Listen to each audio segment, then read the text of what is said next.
What's the #1 way to mess up your embroidery that can't be undone? A bad hooping.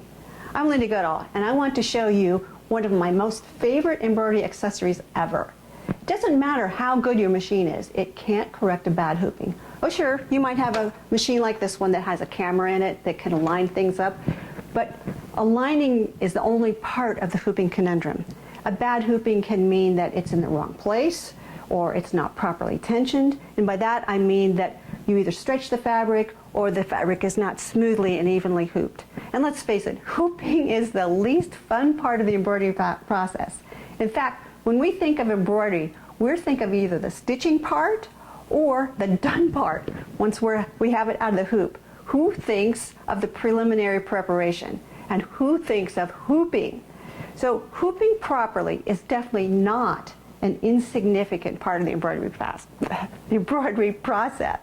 In fact, the hoop is part of the stabilizing process. So hooping between the rings is best whenever possible. You can't always do it, but when you can, you should. Don't just float everything. If all you ever do is hoop small pieces of fabric, small squares of fabric, I don't know what you're making, but hooping probably isn't that big a deal. But when it comes to garments or tote bags or these embroider bears, they can be a real bear to hoop. So that's why I like to have a hooping station. Now, when the hoop is sliding all around underneath your project or up inside your project, like this guy, he's a small embroider bear, it can be difficult to keep the hoop and the stabilizer in the right spot. And typically what I find is that people will spend 2 times hooping, maybe 3, and then they'll say, it's good enough. I'm done. I'm putting it in the machine. And typically it's not good enough, at least not for my standards. I've spent 20, 30, 40 minutes hooping something just perfectly before I had a hooping station like this. And this speeds things and it makes them more accurately. So what should you look for in a hooping station? You want it to be sturdy enough to stand up to years of productivity, whether that's every day, you might have a small embroidery business or a large embroidery business, or pull it out and work in spurts as you need it, say for holidays or gifts. And that's why I prefer the Kidna hooping station to all the other ones I've used in my past 24 years of machine embroidery. The 2 you see here are actually 3rd generation models. They're lighter yet sturdier than the previous one. And I'll show you my old one in just a minute. You'll see that it looks pretty much the same. We sold out of the previous model in less than a year. And after a long wait while the factory was retooling, we're now fully stocked and shipping, usually by the next business day. Now there are 2 sizes. I have both of them here. Let's move this guy out of the way here. Uh-oh. The small one is ideal for working with small hoops or small projects. And both hooping stations are double-sided. So this side you could use as a sleeve board. And it even works on little tiny sleeves, such as this little baby garment. And you just put your hoop on there and slide your item on to hoop. And you can just see how easy it is to hoop that. The larger size is for tote bags, these critters. So once again, you would just put your hoop on there, do it real quick. Wow, shot that one across the room.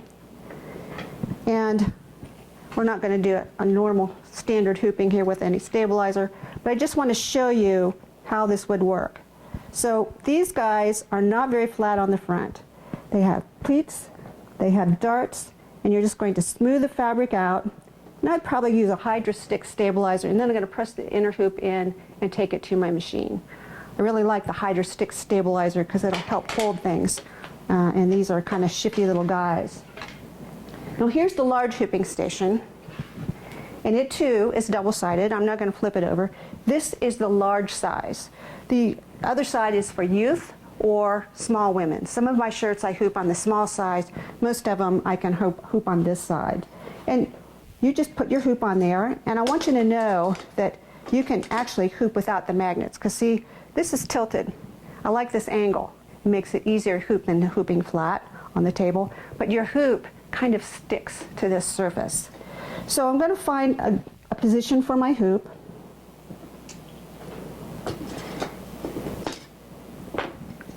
And I would probably use something like an embroiderer's buddy to mark my hooping station. Position my outer hoop, my bottom hoop. Use a couple magnets to hold the stabilizer. Then I'll take my garment and slide it on. Now I'm hooping from the back side. You would be hooping from over here, from where you're seeing it. So it's much easier to hoop from that side. I'm just going to press the inner hoop in, push my hoop in. My fabric is smooth, it's not stretched, it's ready to take off and go to my machine. How fast was that? Pretty fast.